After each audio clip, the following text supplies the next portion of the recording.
There is a particular cruelty that history reserves for those who choose the wrong side. Not the wrong side in any moral absolute, but the wrong side in the arithmetic of survival. The wrong side in the calculation of which world was ending and which world was arriving to replace it. The Tonkawa people of Texas made their choice in the middle of the 19th century with the clarity of a people who understood their circumstances precisely and elected the alliance that offered them the best prospect of continuing to exist in a landscape that was rapidly running out of room for anyone who could not find a powerful friend. They found their friend in the Texas Rangers. They fought beside those Rangers with a loyalty and an effectiveness that the historical record documents without ambiguity. And they were repaid for that loyalty with a massacre conducted not by their enemies, but by the very coalition of allied peoples alongside whom they had been placed for their own protection. That is the story of the Tonkawa, and it has never been told with the fullness it deserves. To understand what happened to the Tonkawa, a man must first understand what the Tonkawa were, because the portrait that frontier legend painted of them was constructed almost entirely by their enemies, and enemies are rarely reliable portraitists. The Tonkawa were among the oldest continuous inhabitants of central Texas, a people whose presence in that country predated every other group that frontier-era observers would have recognized by name. They were hunter-gatherers primarily, organized in bands that moved with the seasonal patterns of the game and plant resources their territory offered, speaking a language so distinct from every surrounding tongue that linguists have never successfully connected it to any other known language family on the continent. The Tonkawa spoke, in other words, a language that belonged to no one else, a linguistic isolation that mirrored in some ways the political isolation that would come to define their later history. They were a small people numerically, and they had been growing smaller for generations before the Republic of Texas declared its independence in 1836. The pressures compressing them came from every direction simultaneously. The Comanche from the north and west, expanding their empire across the southern plains with a military sophistication that smaller peoples in their path could neither match nor negotiate with on equal terms. The Wichita and other Caddo-speaking peoples pressing from the east, and the accelerating arrival of Anglo-American settlers whose appetite for land operated according to no principle that the Tonkawa's existing diplomatic and territorial arrangements had been designed to address. In this landscape of converging pressures, the Tonkawa made the calculation that the Rangers represented. The Texas Rangers were not, in the 1830s and 1840s, the institutionalized law enforcement body that later decades would formalize them into.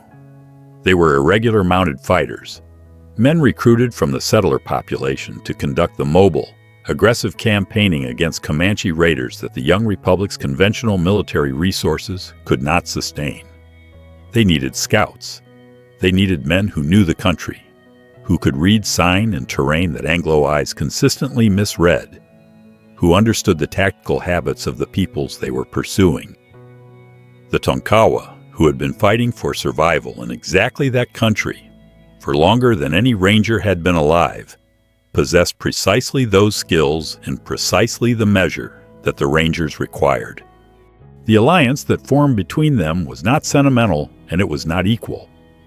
The Tonkawa scouts who rode with ranger companies did so from a position of profound vulnerability, a small people attaching themselves to a larger power in the hope that proximity to that power would provide a measure of the protection their own numbers could no longer guarantee.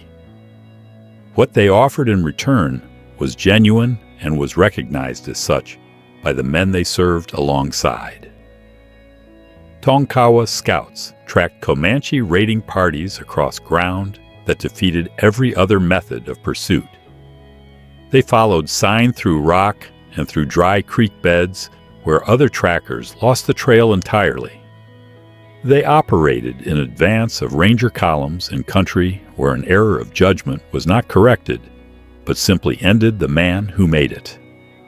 They were, by the consistent testimony of the Rangers who rode with them, among the finest scouts that the Texas frontier produced in any era.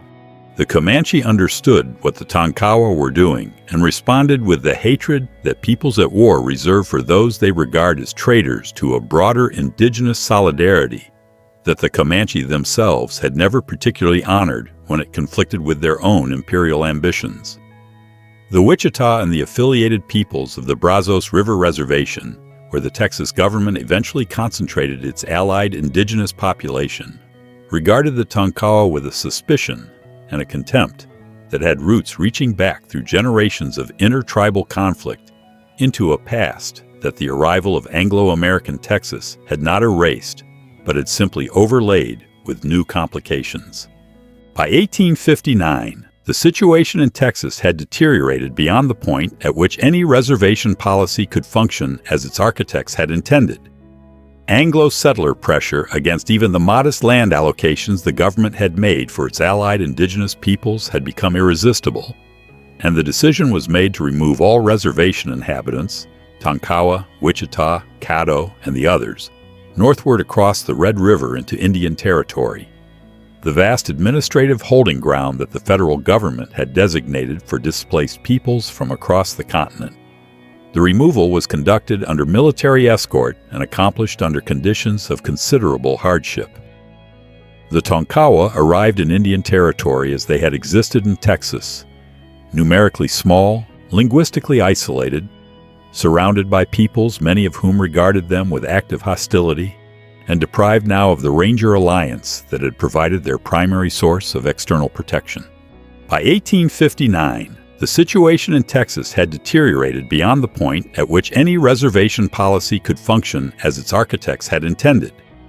Anglo-settler pressure against even the modest land allocations the government had made for its allied indigenous peoples had become irresistible, and the decision was made to remove all reservation inhabitants, Tonkawa, Wichita, Caddo, and the others, northward across the Red River into Indian Territory, the vast administrative holding ground that the federal government had designated for displaced peoples from across the continent. The removal was conducted under military escort and accomplished under conditions of considerable hardship. The Tonkawa arrived in Indian Territory as they had existed in Texas, numerically small, linguistically isolated, surrounded by peoples many of whom regarded them with active hostility, and deprived now of the Ranger alliance that had provided their primary source of external protection. The Civil War, when it arrived in 1861, did not spare Indian Territory. The conflict fractured the indigenous peoples of the territory along lines that roughly tracked their previous alliances and their geographical and cultural orientations.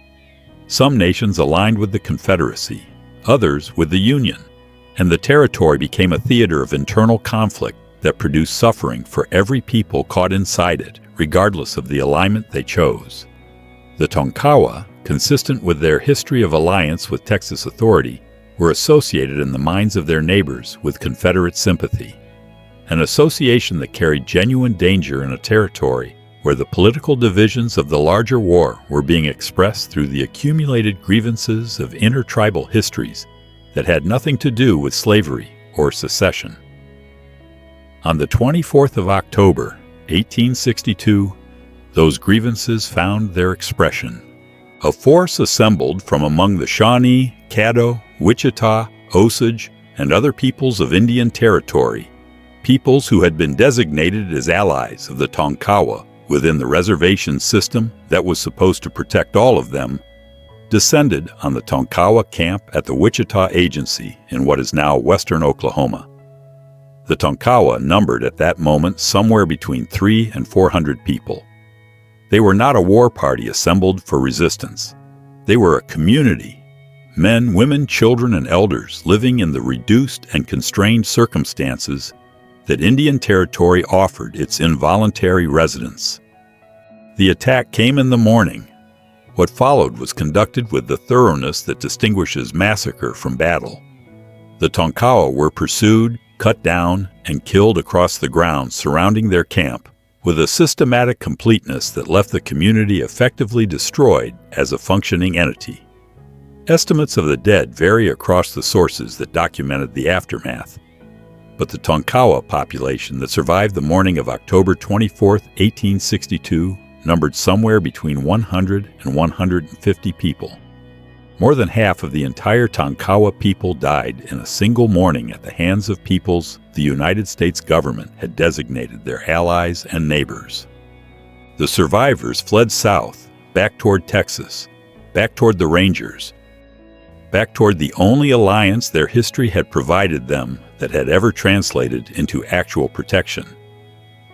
They arrived in Texas as refugees, reduced beyond what reduction had already made of them, and they were eventually settled near the frontier posts where ranger and military operations continued into the post-war years. They scouted again.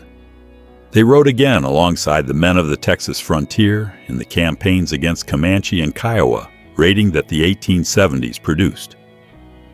They offered again the skills that the alliance had always been built upon, because the skills were what they had, and the alliance was what those skills purchased. The Tonkawa population never recovered.